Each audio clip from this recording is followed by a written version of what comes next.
Bruce Willis is 70 years old now.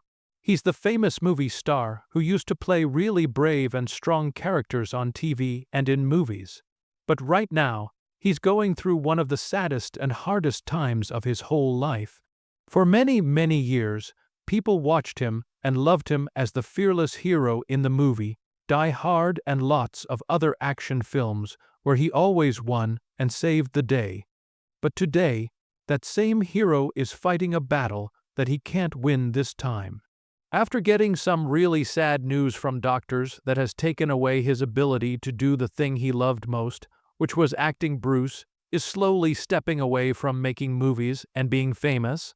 His whole family is staying right by his side, enjoying and treasuring every single moment they have with him, while fans all around the whole world are trying to accept this really painful truth.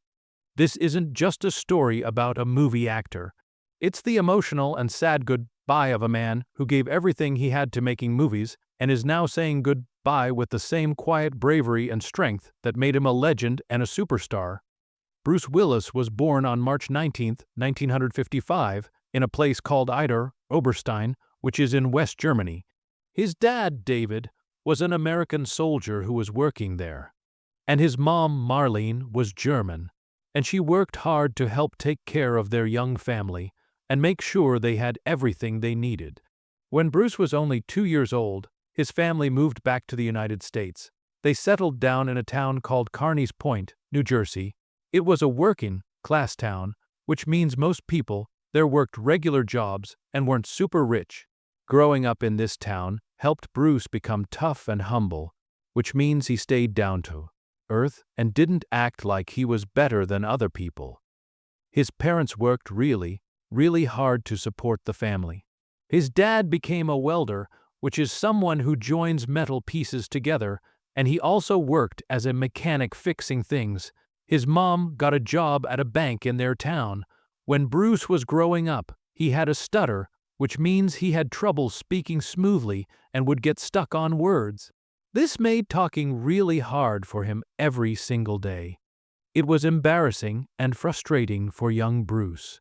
But then something amazing and remarkable happened when he joined his school's drama club, where kids put on plays and act out stories.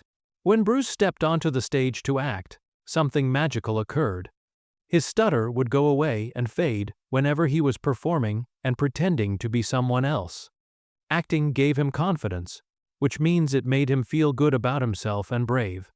By the time he was a senior in high school, which is the last year, Bruce was actually the student council president. This showed everyone the charisma and special charm that would later define his whole future career. After Bruce graduated from high school, he worked a bunch of different blue-collar jobs. Blue-collar jobs means regular working jobs like his parents had. He worked as a security guard at a nuclear plant, which is a place that makes electricity. He drove workers around at a chemical factory.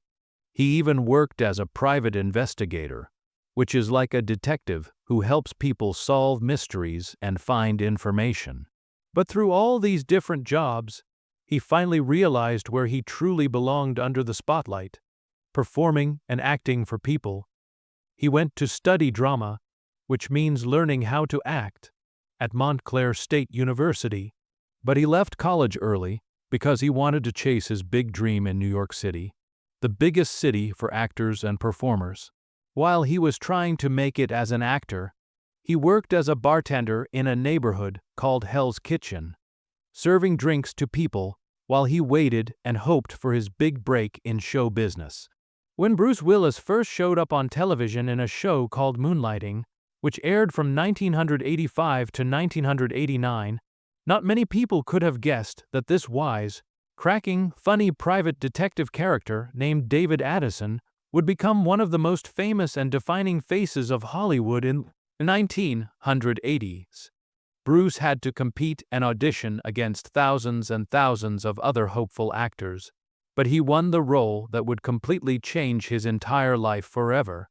His chemistry with his co-star Sybil Shepherd, which means how well they worked together on screen, lit up the TV screen. They mixed comedy and charm together in a way that felt totally effortless and natural.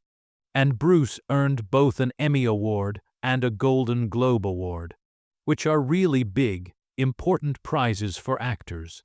As fame came knocking at his door, so did the endorsement deals, which means companies wanted to pay him to advertise their products. Willis became the famous face of Seagram's wine coolers, which are alcoholic drinks, and he earned millions and millions of dollars doing these commercials. But later on, he walked away from all that money when he decided to quit drinking alcohol. This was a rare decision showing quiet integrity, which means doing the right thing even when it's hard, especially in an industry that's built on indulgence and excess. In 1988, Bruce made a huge leap from being a TV star to becoming a massive movie superstar with the film Die Hard. He played a character named John McClane, who was an everyman cop, which means he was just a regular, normal guy who happened to be a police officer. John McClane gets trapped in a tall Los Angeles skyscraper building when bad guys take it over. Willis didn't just play a hero in this movie, he actually redefined what a hero could be and changed action movies forever. His bruised humor, which means making jokes even when he's hurt and in danger, and his vulnerability, which means showing that he could be scared and hurt too, made John McClane feel more human and real than any action figure or superhero that came before him. Audiences all around the whole world embraced him and fell in love with this character. That exact same year, Bruce showed a completely different, softer side of himself in movies called Blind Date and In Country. He even used his voice to be the talking baby in the movie Look, Who's Talking, which was really funny. This revealed and showed off a versatility, which means he could do lots of different types of acting that went way beyond just explosions and funny punchlines in action movies. The 1990s brought both big triumphs, which means huge successes and wins, and some tumbles and failures for Bruce. His fame shot way up with more Die Hard sequels, which are follow-up movies, and then came the surreal and brilliant movie Pulp Fiction. In Pulp Fiction, Bruce's quiet intensity and serious acting gave the whole film its moral weight, which means the serious, important meaning of right and wrong. But in between all these huge box office smashes and hits, there were also some flops, which means movies that didn't do well and failed. Movies like Hudson Hawk, Color of Night, and some others that movie critics made fun of and mocked. But fans still quietly rented these movies on VHS tapes, which is how people watched movies at home back then. Bruce weathered each stumble, which means he got through each failure, with stoic humor. Stoic means staying calm and not complaining. He kept coming back stronger and stronger in films like 12 Monkeys, The Fifth Element, and the huge blockbuster movie Armageddon. In Armageddon, Bruce's character literally saves the Earth from a giant asteroid in the story, but the movie also rescued Bruce's own wavering career, which means his career that was starting to struggle and have problems. In the 2000s and 2010s, which is the next 20 years, Bruce became known as the grizzled veteran of action cinema. Grizzled means older and experienced, with gray hair and wrinkles. He appeared in all kinds of movies, everything from Sin City to Red to Looper. He even showed up on the TV show Friends playing himself. He let comedians make fun of him at a Comedy Central roast, which is a show where people tell jokes about a famous person in a funny, friendly way. He even surprised theater audiences by acting on Broadway in a play called Misery. His later years in Hollywood were filled with cameos, which are small appearances in movies, voice roles where he just used his voice for animated characters, and nostalgic returns to the movie franchises that built his legend and made him famous in the first place. But beneath all the bravado and tough guy act, there was always a reflective edge. This means a thoughtful, thinking side. He was a man who was aware and understood that his whole journey from being a stuttering boy in New Jersey to becoming Hollywood's ultimate tough guy was both miraculous, which means amazing like a miracle, and fleeting, which means it wouldn't last forever. His whole life story feels less like an action movie and more like a bittersweet echo of a man who fought his way into stardom and fame, and then quietly carried the weight and responsibility of being famous ever since. In March 2022, the whole world was stunned and shocked when Bruce Willis's family made a heartbreaking announcement and shared some terrible news. The legendary action movie star had been diagnosed with something called aphasia. Aphasia is a cruel and mean neurological disorder, which means a brain condition that steals away a person's ability to communicate and talk to other people. Bruce could still think clearly in his mind and understand things, but the words just refused to come out of his mouth. The man who was once known everywhere for his sharp wit, which means being quick and funny with words, and his confident charm, suddenly found himself trapped inside his own silence, unable to speak the words he was thinking. Then came an even darker and more terrible revelation, which means discovery of the truth. By early 2023, which was about a year later, doctors confirmed something even worse. Bruce was suffering from something called frontotemporal dementia, which is a progressive brain disease. Progressive means it gets worse over time and doesn't stop. This terrible disease doesn't just take away someone's ability to speak, it actually takes away pieces of a person's very being, their personality, and who they are as a person. There was no cure, which means no medicine to fix it, and no treatment to stop it. It was just an irreversible decline, which means it would only keep getting worse and couldn't be reversed or fixed. His family could do absolutely nothing except watch helplessly as the man they loved so deeply was slowly disappearing right before their eyes. Several months later, in December 2024, his ex-wife Demi Moore, who used to be married to Bruce, tried to reassure fans and make them feel better by saying that Bruce was in a stable condition. But that word stable didn't actually bring much comfort or make people feel better. It only raised more questions and made people worry more. Was stable just a quiet, gentle way of saying that things had actually gotten worse? By that time, reports and stories suggested that Bruce could no longer form complete sentences when trying to talk. He could barely read words on a page anymore. He struggled to walk or move around without getting help from other people. The exact same man who once performed his own dangerous movie stunts and did his own action scenes was now battling and struggling just to take simple, basic steps. His current wife, Emma Willis, confessed and admitted that watching his speech fade away and disappear was absolutely terrifying and scary, especially because she hadn't realized what was actually happening to him at first. Bruce had stuttered as a young child, so when his speech began to change and sound different, Emma thought it was just that old childhood struggle coming back and returning. She couldn't have possibly imagined that it was something far, far more devastating and horrible than just a stutter coming back. Even more heartbreaking and sad, Emma revealed and shared that Bruce might not even fully understand what's happening to him right now. He lives in a confusing in-between state, aware of some things yet unaware of others, present physically but distant mentally. Still, Emma has tried her absolute best to fill his days with warmth and love and happiness, choosing love even when everything around her feels unbearable and too hard to handle. But in August 2025, which was pretty recent, Emma made a decision that set off a huge storm of controversy and arguments.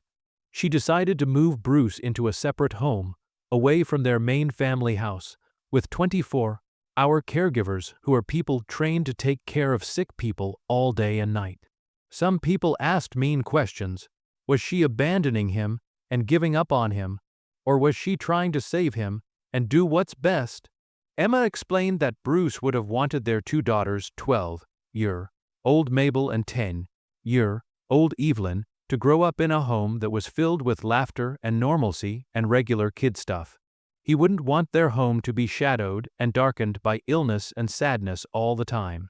But even though she believed this was the right choice, the decision completely tore her apart inside and broke her heart.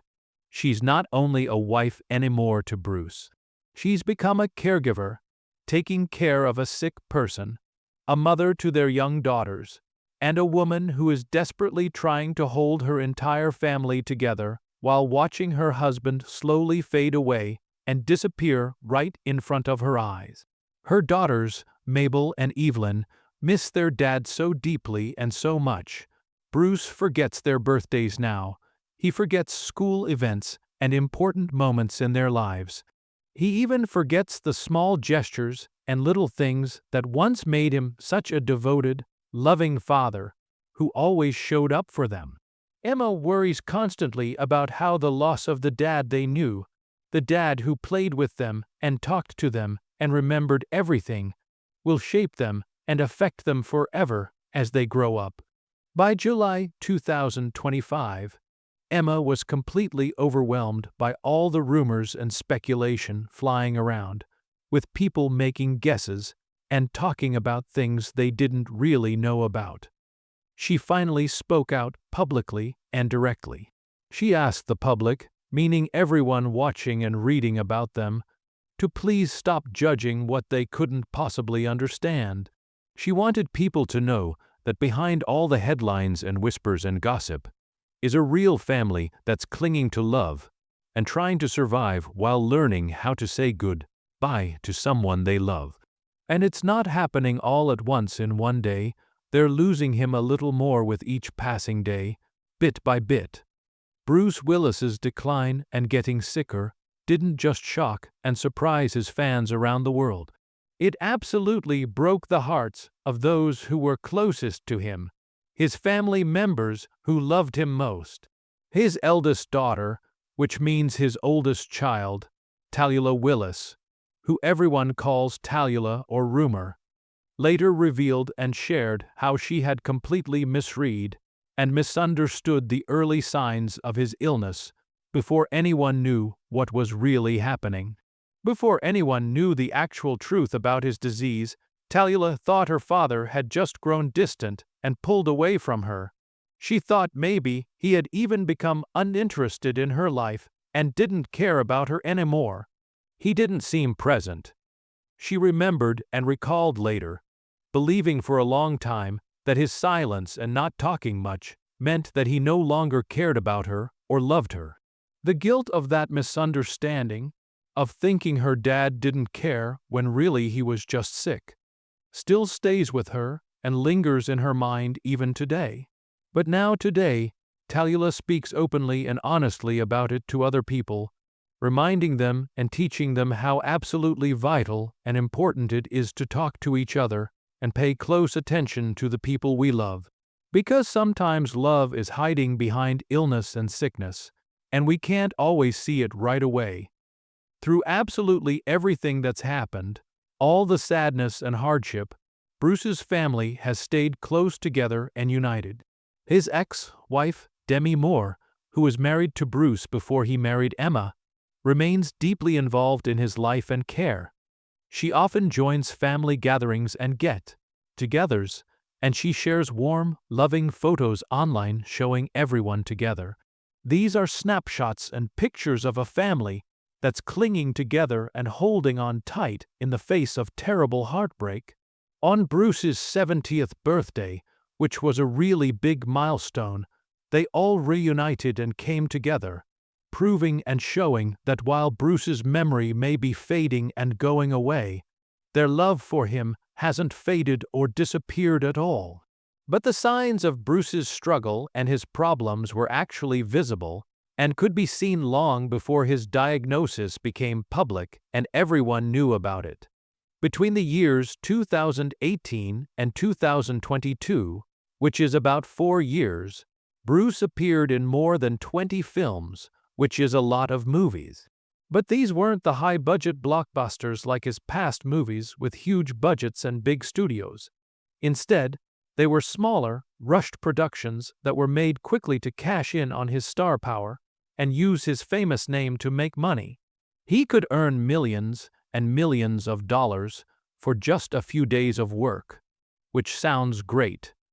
But behind the scenes, where the cameras and public couldn't see, things weren't right at all.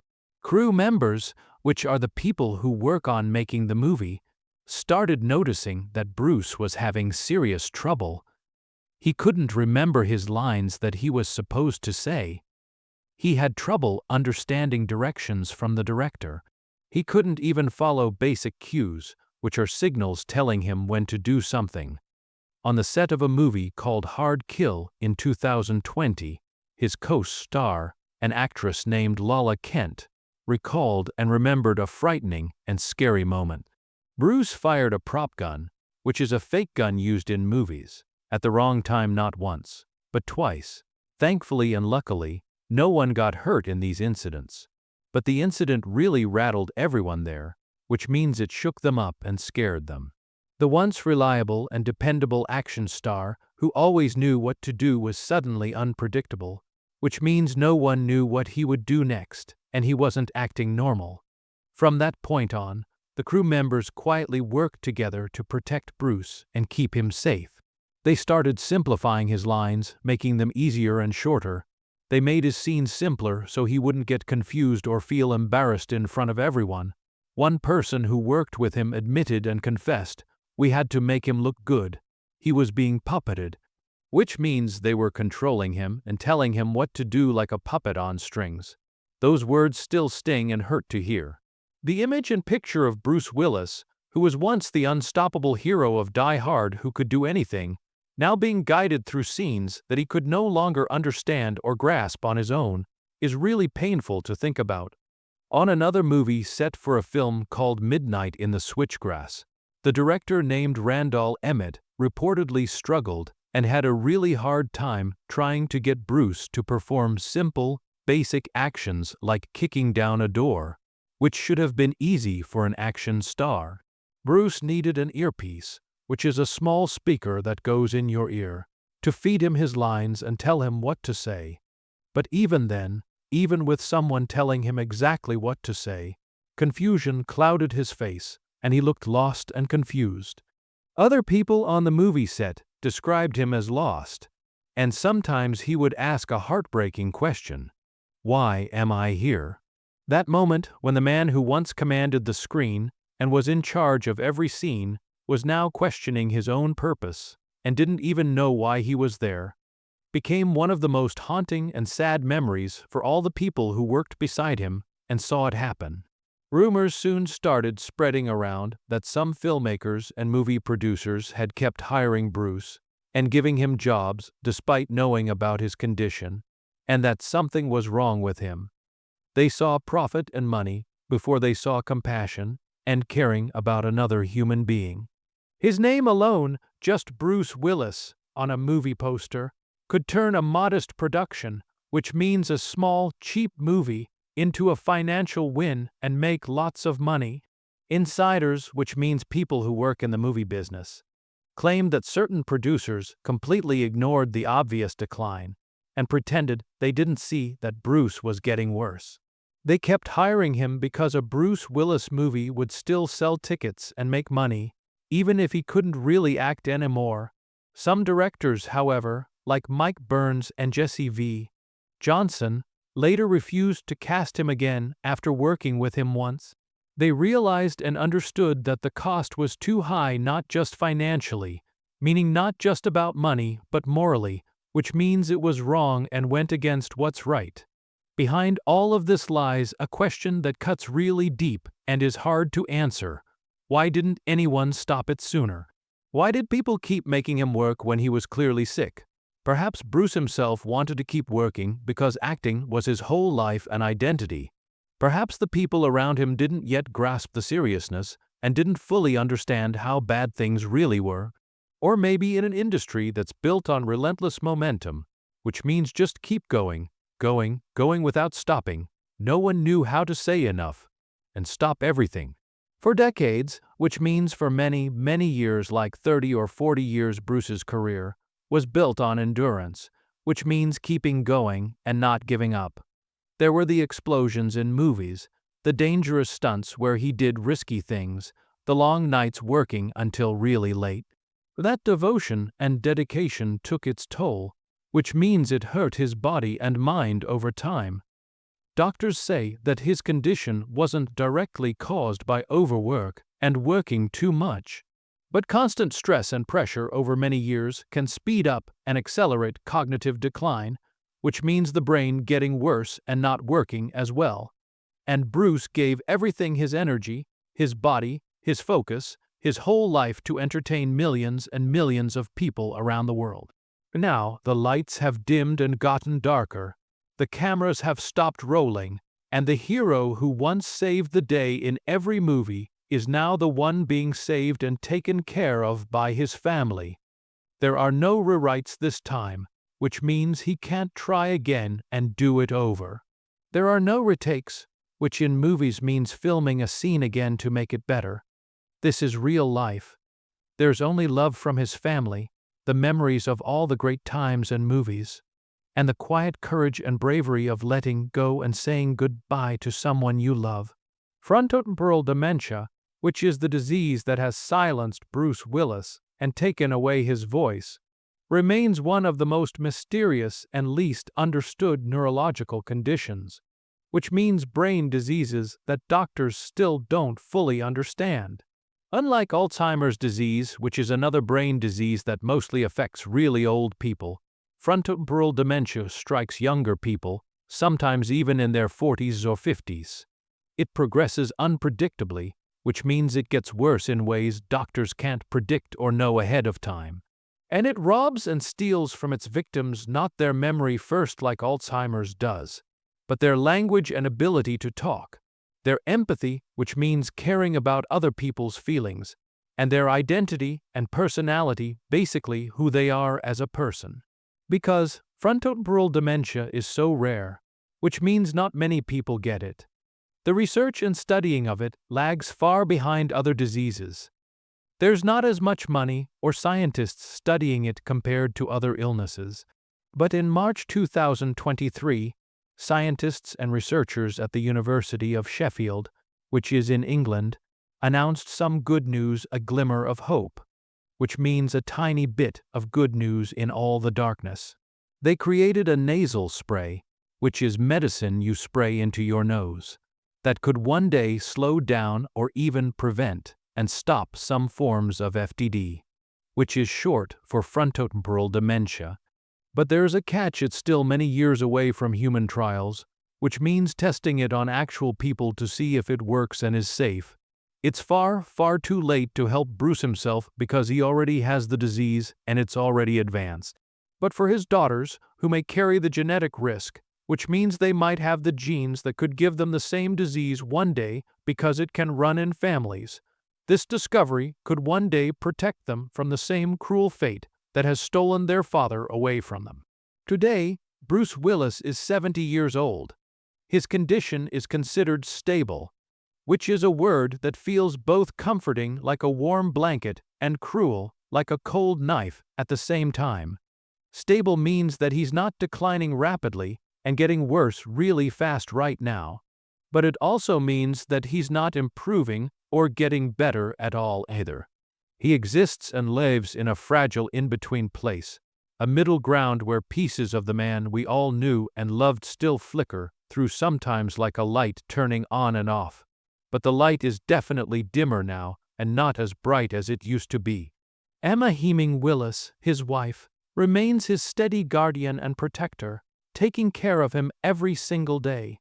She calls herself his care partner, in a really poignant way, which means touching and emotional.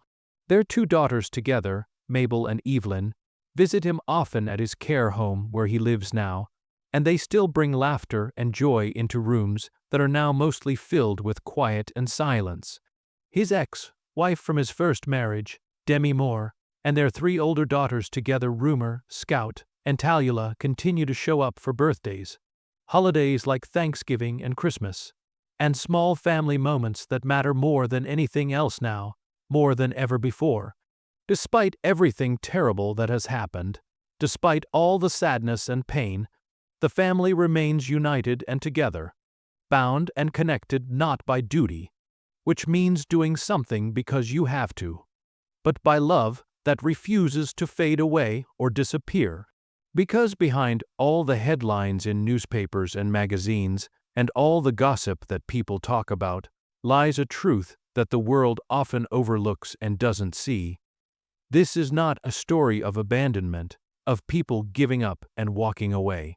It's actually a story of endurance, of lasting and holding on and not giving up. It's about a wife who's balancing being a mother to young children and being a caregiver to a sick husband at the same time. It's about daughters who are mourning and grieving a father who's still physically here and alive but slipping away piece by piece, bit by bit every day. And it's about an ex-wife who could have walked away and said, "Not my problem anymore." But never did. She stayed and kept showing up.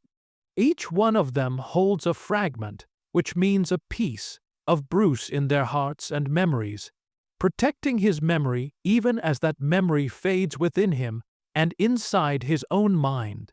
For Bruce Willis, the man who once embodied and represented cinematic strength and movie toughness, the fearless hero who ran into explosions and danger without being scared, this final chapter and last part of his life is heartbreakingly human and real.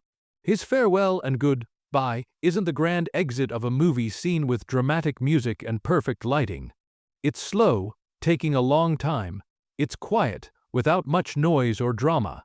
And it's unbearably tender, which means so gentle and sad that it's almost too much to bear and handle. One by one, his abilities and the things he could do have fallen away like leaves falling off a tree. First he lost his words and couldn't talk anymore. Then his comprehension, which means his ability to understand things, started going away. Then his physical freedom and ability to move around on his own disappeared. What remains now, what's left, is something pure and fragile and delicate, like a soap bubble. It's the love surrounding him from his family, the memories he gave all of us through his movies, and the courage and bravery of those people who care for him every single day and don't give up. As fans of Bruce Willis, we can honor him and show our respect not just by remembering his films and watching Die Hard again. We can also learn from his journey and his story. We can push for more research into FTD, which means asking scientists and the government to spend more money studying this disease. We can support organizations and groups that are fighting for awareness, which means making more people know about this disease. And we can have open conversations and honest talks about brain health and keeping our brains healthy, especially in the movie industry that too often demands silence and keeping secrets until it's way too late to help. We can also ask for change within Hollywood and the movie business itself for better protections for aging actors who are getting older, clearer boundaries and rules when someone's health is at risk, and more compassion and kindness for those people who are struggling behind the camera's glare and bright lights that everyone sees. Bruce Willis taught the whole world what it meant to be a hero and what being brave really looks like. Not because he saved the day on screen in movies that weren't real, but because he showed real strength even as his world fell apart and everything crumbled around him. Now his legacy, which means what he leaves behind and how we remember him, isn't just in his films on Netflix or DVD. It's in the love that surrounds him every day from his family, the awareness that his story brings to this terrible disease so more people know about it, and the reminder to all of us that true courage and real bravery sometimes means holding on and not letting go even as everything slips away through your fingers like sand.